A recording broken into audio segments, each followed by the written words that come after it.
അസീമാനന്ദ നൽകിയ കുറ്റസമ്മത മൊഴിയിലൂടെയും അയാൾ ജയിലിൽ നിന്ന് കൊടുത്ത അഭിമുഖങ്ങളിലൂടെയും ഞെട്ടിക്കുന്ന ചില സത്യങ്ങൾ പുറത്തു വന്നിരുന്നു. RSS സംഘചാലക് മോഹൻ ഭാഗവത്, നാഷണൽ എക്സിക്യൂട്ടീവ് അംഗം ഇന്ദ്രേഷ് കുമാർ എന്നിവർക്ക് ഈ സ്ഫോടനങ്ങളെക്കുറിച്ച് അറിവുണ്ടായിരുന്നു എന്നാണ് അസീമാനന്ദ പറഞ്ഞത്. അസീമാനന്ദയെ സ്ഫോടനങ്ങൾക്ക് പ്രേരിപ്പിച്ചത് തന്നെ RSS ആണ് എന്ന് അസീമാനന്ദ അഭിമുഖങ്ങളിലും മറ്റും പറഞ്ഞിരുന്നു. ഈ സ്ഫോടനങ്ങളിലെ നിർണായക കണ്ണികളിൽ ഒരാളായ സുനിൽ ജോഷി 2007 കർണാടകയിലെ ഉടുപ്പിയിൽ വെച്ച് ദുരൂഹ സാഹചര്യത്തിൽ കൊല്ലപ്പെട്ടു.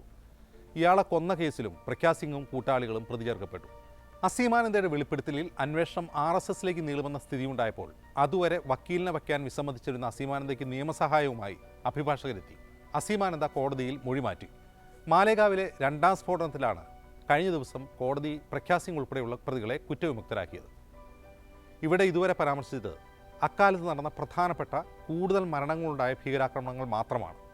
ഇതിൽ അഹമ്മദാബാദ് സ്ഫോടന കേസിൽ വധശിക്ഷയ്ക്ക് വിധിക്കപ്പെട്ടവരുടെ അപ്പീൽ സുപ്രീം കോടതിയുടെ പരിഗണനയിലാണ്. മുംബൈ ഇരട്ട സ്ഫോടന കേസിൽ വധശിക്ഷയ്ക്ക് വിധിക്കപ്പെട്ടവരുടെ കേസും അപ്പീലിലാണ്. ഈ 2 കേസിലൊഴികെ മറ്റെല്ലാ കേസുകളിലും പ്രതികളാക്കപ്പെട്ടവരെ കോടതി വെറുതെ വിടുകയോ വിചാരണ കാത്ത് അവർ ജയിലിൽ കഴിയുകയാണ്. ഇവിടെ നിരവധി ചോദ്യങ്ങൾ ഉയരുന്നുണ്ട്. 100 കണക്കിന് നിരപരാധികളെ കൊന്നൊടുക്കിയ ഈ സ്ഫോടനങ്ങളൊക്കെ നടത്തിയത് ആരാണ്? അക്കാലത്ത് നിരന്തരം മാധ്യമങ്ങൾ പറഞ്ഞുകൊണ്ടിരുന്ന നിരവധി ഭീകര സംഘടനകളുണ്ട്. ഇന്ത്യൻ മുജാഹിദീൻ, ഹുജി, ഇവരൊക്കെ ആരാണ്?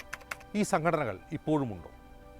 2013 ഹൈദരാബാദിലെ ദിൽസുഖ് നഗറിൽ 17 പേർ കൊല്ലപ്പെട്ട ബോംബ് സ്ഫോടനത്തോടെ സാധാരണക്കാരെ ലക്ഷ്യം വെച്ചുള്ള ഇത്തരം ഭീകരാക്രമണങ്ങൾ പൊടുന്നനെ നിലയ്ക്കുകയായിരുന്നു. ഇതെങ്ങനെ സംഭവിച്ചു? ഈ ഭീകര സംഘടനകൾ പ്രവർത്തനം അവസാനിപ്പിച്ചോ? നിലവിൽ പ്രതി ചേർക്കപ്പെട്ട് പിന്നീട് നിരപരാധികളാണെന്ന് കണ്ട് വിട്ടയക്കപ്പെട്ടവർ ജയിലിനുള്ളിൽ കഴിയേണ്ടി വന്നത് 10ഉം 20ഉം കൊല്ലമാണ്. ഇവർക്ക് നഷ്ടപരിഹാരം നൽകേണ്ടതില്ലേ? രാജ്യത്ത് സാമുദായിക സൗഹാർദ്ദം തകർക്കുകയായിരുന്നോ ഈ ഭീകരാക്രമണങ്ങളുടെ യഥാർത്ഥ ലക്ഷ്യം? എങ്കിൽ അതിൻ്റെ രാഷ്ട്രീയ ഗുണഭോക്താക്കൾ ആരാണ്?